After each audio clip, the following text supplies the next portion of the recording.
Nike struck absolute gold when they signed Caitlin Clark to an 8-year, $28 million endorsement deal. So why in the world are they ignoring her? They're saying now that we might not get a signature shoe from Caitlin until 2026 or 2027.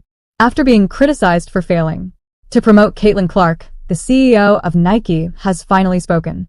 Yes, exactly. The simplest Nike product ever is the one Caitlin now owns. By releasing this, Nike genuinely thought they had accomplished something, but in reality, they have only strengthened their position by mishandling one of the biggest up-and-coming stars of our time. Additionally, I believe it was only released this morning. Before the show we saw it. We're glad we did because it matters. Everything that we have discussed, such as the WNBA's problems, what is wrong with inclusion, equity, and diversity? What is the issue with this agenda for race? What's wrong with the plans of this black queen? He has therefore developed a story about Nike and the reasons behind their reluctance to exploit Caitlin Clark. And I always thought, dude, that contract she signed seemed like a pretty good deal. I thought, wow, Caitlin Clark is from Iowa. After her junior year, I began to say things like, hey man, she's the biggest star in college sports. Then following her performance at Iowa in her senior year, I began to believe that she would become the biggest celebrity in athletics. We have never witnessed this before. In America, this woman will surpass the men in popularity, influence, and driving power. This hasn't happened since my argument with Tiger Woods. Given Caitlin's rookie season, it would have made sense for Nike to provide her own shoes. Instead, they released a shirt that included a few recordings. This woman simply received a basic shirt as payment for her hard work. What a farce. It was best expressed by someone on Twitter. Just don't when it comes to Nike and Caitlin Clark promotion. Unfortunately, they are absolutely right. Adidas was quick to commend Caitlin after her first season. What a debut season. Adidas ambassador and Billie Jean King congratulated Caitlin Clark on winning the 2024 WNBA Rookie of the Year award before Nike had even spoken.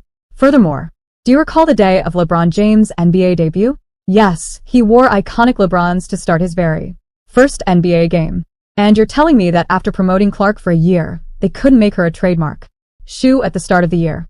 In conclusion, Nike is promoting outdated products by taking advantage of a generation's marketing opportunity.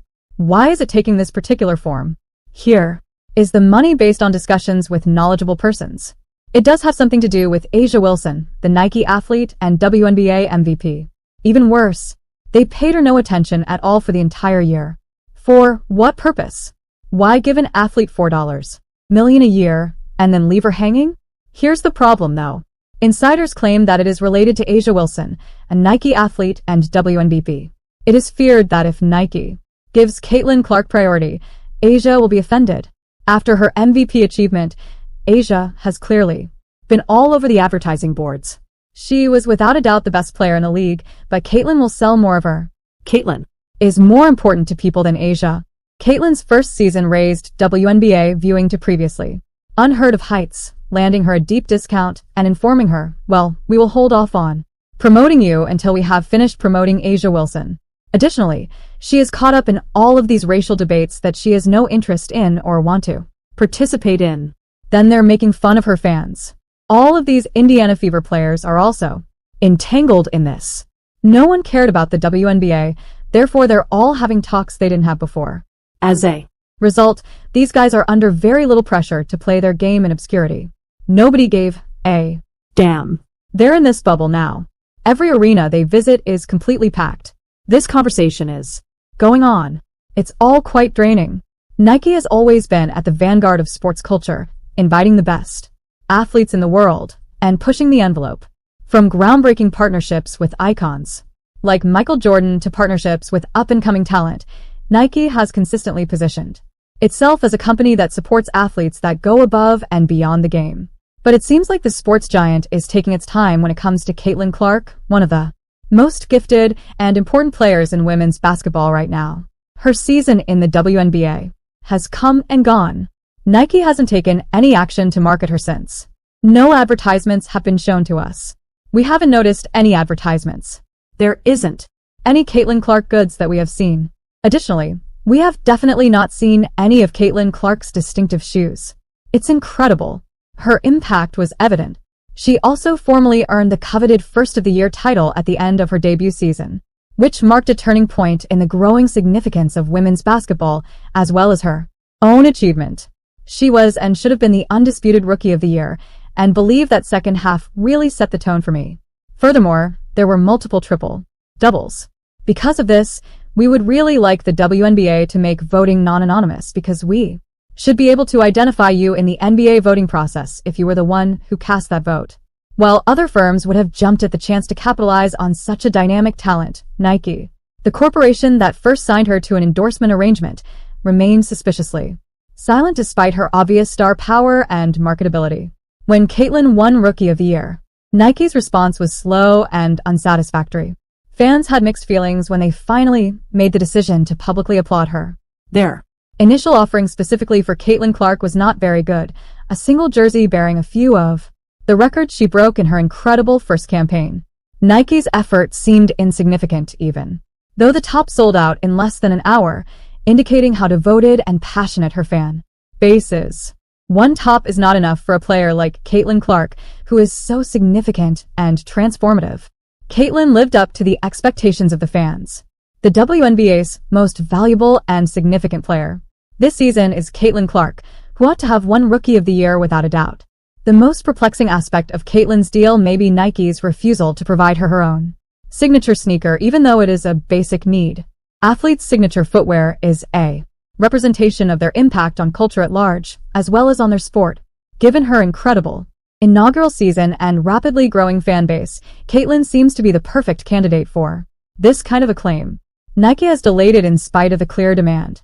Given that anything bearing Caitlin's name will sell out fast, fans are left wondering why one of the sport's most charismatic athletes doesn't already have her own shoe.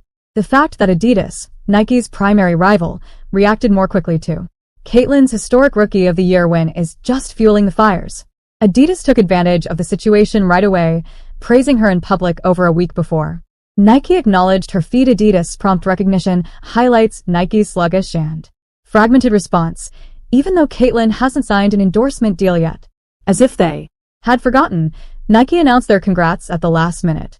Beyond Wilson, though, it's about the company's culture, which prioritizes reducing noise over creating it as Nike once did. The importance of Caitlin Clark cannot be overstated. A sizable crowd regularly attends her games. She is without a doubt one of the most well-known figures in the WNBA, and her jerseys are among the best-selling items. While this, Nike still puts more work into marketing athletes like Aya Wilson, who isn't as marketable as Caitlin while being worthy of her achievements. Nike spends a lot of money promoting Aya Wilson, who is the face of their WNBA team. If you like the video, please give it a like. Additionally, there are really few persons, although some were there, who are angry that this young white girl went out there and did what she wanted to do, leading a sister fourth in the league's MVP voting, Rookie of the Year, and one of the top scorers following the Olympics. She performed as though all the attention she was getting was legitimate. This is not meant to minimize the achievements of Aya Wilson. Although the statistics do not lie, she is an excellent player and a deserving MVP. Everything bearing Caitlin Clark's name, including jerseys and accessories, sells out fast. Caitlin has unmatched star power, as seen by the tremendous demand for her products. Instead of emphasizing the fact that Caitlin is their most bankable celebrity, Nike continues to extensively push Aya Wilson, ostensibly in an attempt to diversify its marketing and appeal to a wider demographic. According to this 2024 season graphic, the Indiana Fever are essentially dominating every other team. For every 39 games, they are averaging about 16,000. This means that it's considering both the Indiana Fever's home games and their away games. At its lowest, about 6,000 individuals showed up. Additionally, the lowest score for the rest of the league is about 3,000. 2,366 is their highest attendance. Since the Las Vegas Aces have the same number as their best attendance, it appears that this is the game against them. I just saw a clip during the Indiana Fever broadcast after seeing that chart. What they said about Clarkonomics is shown here. According to this small chart, the Fever will have more over 600,000 supporters overall this season. At little over 400,000, the Washington Mystics' 1999 performance was the second best. Thus, more than 200,000 more people will attend the Fever's games this year.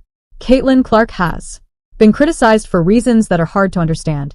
Despite her achievements unmatched, attention to the sport, and obvious talent, she encounters resistance at almost every turn. Whether it's because of her dominance on the court, her self-assured play style, or the fact that she has quickly become the face of women's basketball, Caitlin seems to attract an excessive amount of vitriol. It's quite ironic. She has done more to advance the WNBA in her short term than anyone could have imagined, attracting new advertisers, fans, and a degree of zeal that the league desperately needed. Still, there is criticism. Nike seems to be going in a similar direction. Selling goods isn't the only thing involved.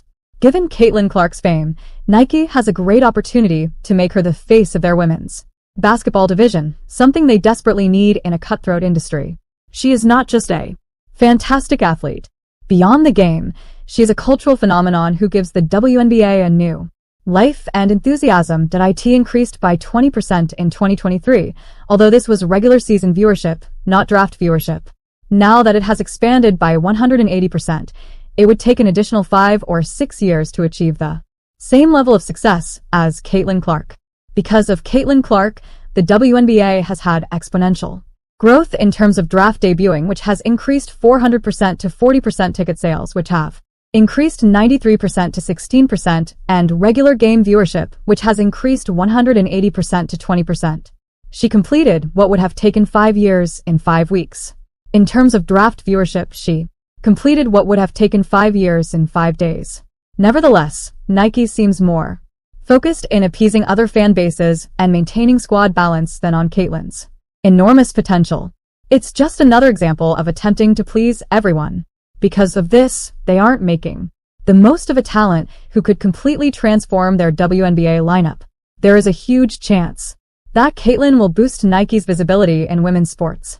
However, it feels like a missed chance to start a new era because the corporation is unwilling to make her their primary emphasis. The supporters have already begun to respond.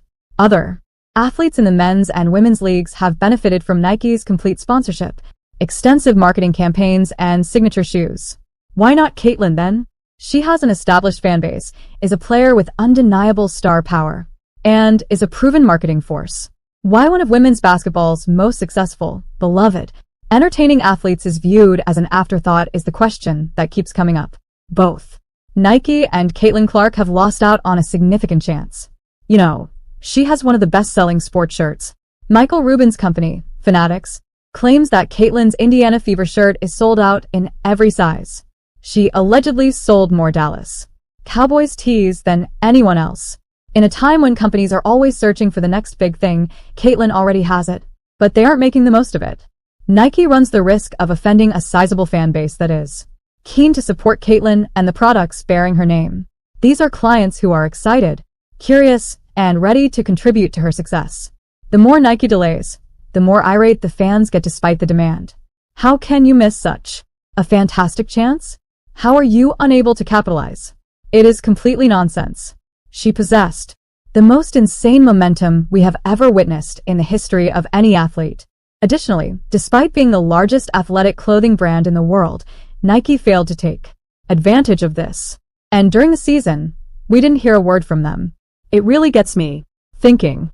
For example, if I were Caitlin Clark's manager, I would definitely be reconsidering the agreement I signed, even though I have no idea what goes on behind the scenes. How can you pass up such a chance? How can you avoid capitalization? Nike must decide whether to fully support Caitlin Clark or risk losing her influence to a rival.